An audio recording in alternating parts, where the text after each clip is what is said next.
Hey, everybody. So today's topic is positive mindset. That's right.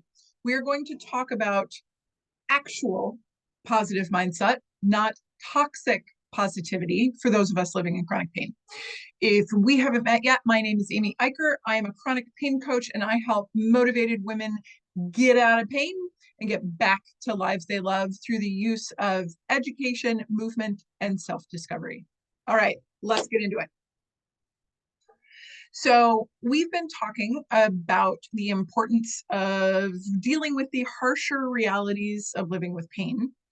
And I dove into pain science about 11 years ago, and I will be super honest. The very first thing I did was I tossed out the idea of mindset because I was like, that's the dumbest thing I've ever heard.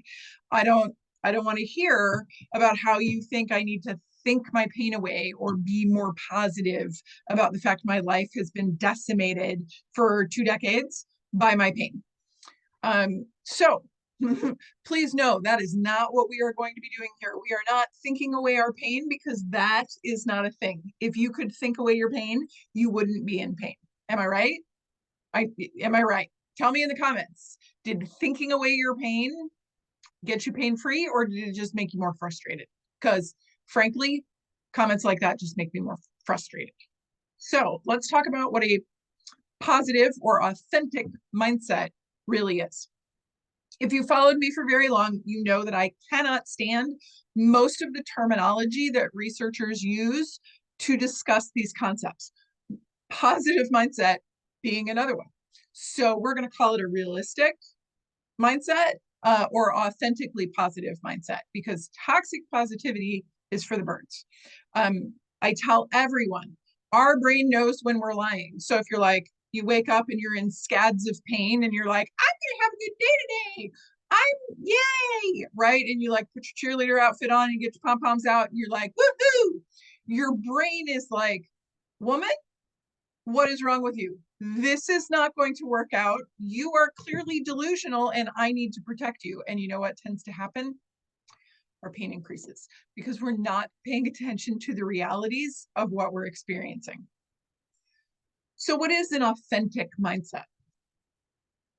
It is a mindset that focuses on concepts like acceptance, resilience, gratitude, mindfulness, optimism, and integrity. Traits and characteristics that I just listed give us a hint to why it's so important. So, if you comb through the literature, you're going to see a plethora of benefits linked to optimism, resilience, and mindfulness. They are all linked to a better quality of life, to being able to move through difficult situations. They are not things that cause you to ignore the difficulties of being in chronic pain. These are not concepts or skills that downplay your experience. If you are downplaying your pain, if you are ignoring your pain, if you are pretending like you don't have pain, I'm going to suggest that that's wildly unhealthy and not at all what I'm talking about. Okay. I know that there are several pain programs that talk about illness behaviors.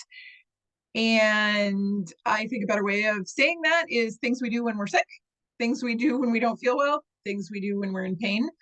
And those are normal behaviors for someone experiencing pain. So acting like we don't have pain typically is not a great choice because again, your brain is going to go into overprotection because it thinks you're not paying attention. All right. So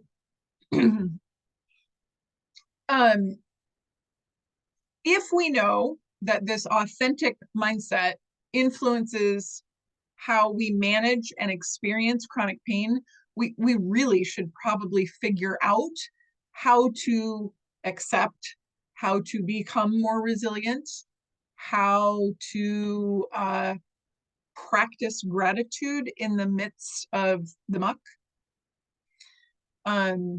Because I think one of the most important things that I learned through my own chronic pain journey and my life journey in general is things can be two things at once.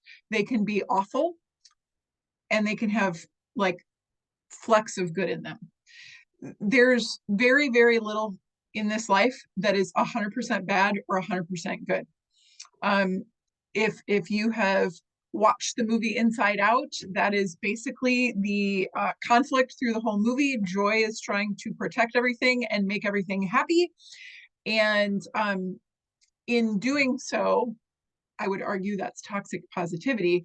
But in doing so, she's really hurting the main character, Riley, because some of the things Joy wants to remember as solely positive also had sad elements. And it isn't until joy and sadness come together in that memory that our main character, Riley, starts to heal. Food for thought. I get it's a Pixar movie, but there's a reason I have a series on Disney movies and what they can teach us about pain. All right, so back to positivity. When we engage with our pain through a positive lens, thinking about what we can do versus what we can't, this starts to foster resilience. Resilience is believing that we have the tools to get through a situation. It also stops trauma, which is not having the tools we need to get through a situation, right? So the less trauma we have, the better off we're going to be. And resilience is the antidote to trauma. So when we navigate our pain, understanding that we have the ability to improve, we have the ability to have purpose, we have the ability to have meaning, and that if we are willing to adapt, we can actually enjoy a very, very full life. What do you think of that? Tell me in the comments what you think of that. Do you think I've completely lost my mind? Do you think there's any element of reality to that? I'm curious. I love YouTube because it enables us to interact in the comments section. I wish we were able to do this live, but I'm not there yet. But yeah, we want to have stress management because, as we know, stress can exacerbate our symptoms, which is not fun. And so a balanced emotional approach, meaning we're going to be sad and we're going to be happy and we're going to be frustrated and we're going to be excited, like all at the same time. That and our willingness to have complicated emotions around what we're going through is really going to help us live a more balanced and therefore a more calm life, which is going to make our nervous systems happier, which is going to make our pain less, right? Let's touch on acceptance. I talk a lot about it in my blog, restoringvenus.com. Acceptance does not mean lying down and just being like, well, this is it and life sucks and this is just the way it's always going to be. That is not what acceptance is, at least not in my world, not when I use that term. Acceptance means this is the energy that I have today, this is where my pain's at today, and this is what I can do with that today. There's no judgment about it. It's not good, it's not bad, it just is. My favorite way to explain this is if I look out my window and I see that it's raining. Acceptance is it's raining. Not, but I wanted to garden today, but I wanted to go outside, but I had this planned and now it's ruined and I can't believe it's raining and my roof is right. Like it's not all of that. It's just I look and I see it's raining. Acceptance is just the thing. It's not all of the emotions surrounding the thing. Okay. Again, acceptance is what reinforces our resilience, being able to get through a situation. And it helps us to embrace authenticity, which again, when we are in alignment with who we really are and what's really going on, that causes our body to be in rest and digest and not fight or flight, which is going to amp up our pain. All right. So, why does the brain resist lies? Well, they've evolved to detect incongruence between our internal beliefs, the things that go on in our noggin, and our external expressions. Oh, Tigger's coming to say hi. Hey, buddy, maybe not right now. And it's this innate mechanism that explains why pretending to feel positive when we're actually harboring doubt, despair, anger rarely aids in managing our chronic pain effectively, right? But authentic positivity, which is rooted in genuine beliefs and emotions, does align with our internal truth and then allows our body to engage fully in whatever it is we're doing, including healing. So, masking what we're actually experiencing is going to trigger a stress response. So, consider that before you skirt the truth with a friend or at the doctor's office, because the stress response is what increases your pain, is one of the things that increases your pain. Yeah. And it makes it harder over the long haul to cope because it puts a barrier between you and whoever you're skirting the truth with. It makes it more difficult to ask for help if people think you're okay all the time. And it really furthers like health and wellness bias in the other person. And that just hurts us all. So being authentic and authentically positive can really help a lot of things. One of the other things that we need to understand when it comes to toxic positivity versus authentic positivity is that human brains are wired to remember the negative, and it often magnifies negative experiences, which I think pain and the whole of living with pain definitely falls under a negative experience. So we have to actively work towards positive or gratitude or helpful thoughts or glimmers in order to change our nervous system, right? So if we naturally gravitate towards things like rumination, thinking about something over and over and over again, or catastrophization, thinking about the worst of how things are going to go, or inflating how bad things are, which is our brains, like it's hardwired to do that. We know that those those three behaviors are indicators of difficulty getting out of pain. And these three behaviors or thoughts, ways of thinking, lead to more suffering and more disability. The better able we are to grab a handle on those three things, rumination, catastrophization, and inflating of our symptoms or the awfulness of our experience, when we can get a handle on those things, we have less disability, less suffering, and less pain. So this hardwired negativity bias, we have to work extra to overcome for our health and well-being to get to where we want to go. Remembering not to be fake about it while we're doing it, right? So one of the things that I highly recommend to every client that seeks out my help is Happy Bites.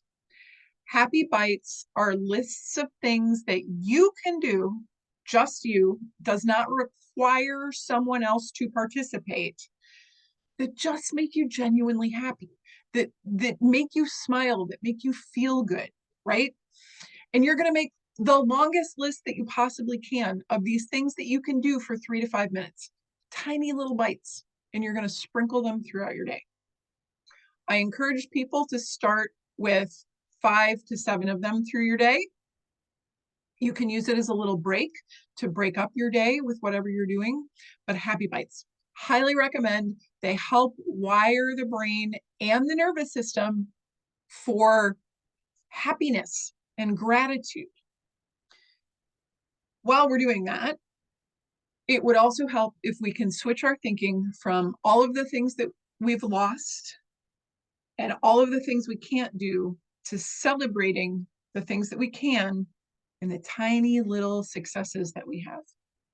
Another thing that I encourage every client to do is to keep a record of the positives because of this hardwired bias for negativity.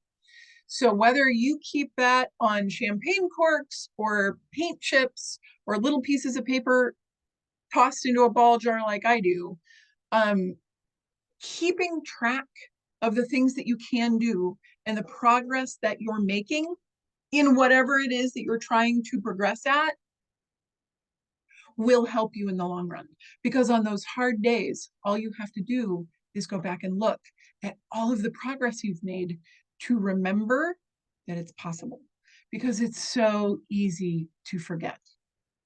Now, again, I am not saying to ignore how difficult this is. I'm not saying don't sit down and have a good cry. And I'm certainly not saying be positive all the time. I'm saying trend in this direction. When we seek support, when we seek out the things that we can do and we stop focusing on the things that we can't do, when we move towards a more positive or realistic, if you will, mindset, as opposed to a negative one, constantly focused on what's been taken away, what we can't do, how awful things are, we are going to improve our recovery, right? So celebrate every success, no matter the size. Recognize it as a step forward towards getting your life back, towards living the life that you want. Shift your focus. Shift your pain. And remember, it's okay to not be okay. But like the rain, we don't have to make up a huge story around it. We can just not be okay today. And maybe tomorrow will be a better day. But today, we're going to take care of our needs. All right? I hope that this has been helpful. Go ahead and leave a comment down below. And if you've enjoyed my content today, I would love it if you would subscribe, follow, and subscribe. All right, I'll see you next week.